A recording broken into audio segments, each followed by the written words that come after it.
Welcome to our complete guide on the U.S. bank account opening process for 2025. Today, we'll explore various types of bank accounts available in the U.S. Before you start, it's essential to understand the eligibility requirements. Generally, you must be a resident or citizen and at least 18 years old. Next, let's look at the documents you'll need. Typically, this includes a government-issued ID, social security number, and proof of address. Now that you have your documents ready, let's walk through the account opening process step by step.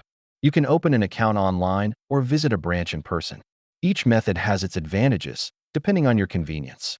Let's discuss minimum deposit requirements, which can vary significantly from one bank to another.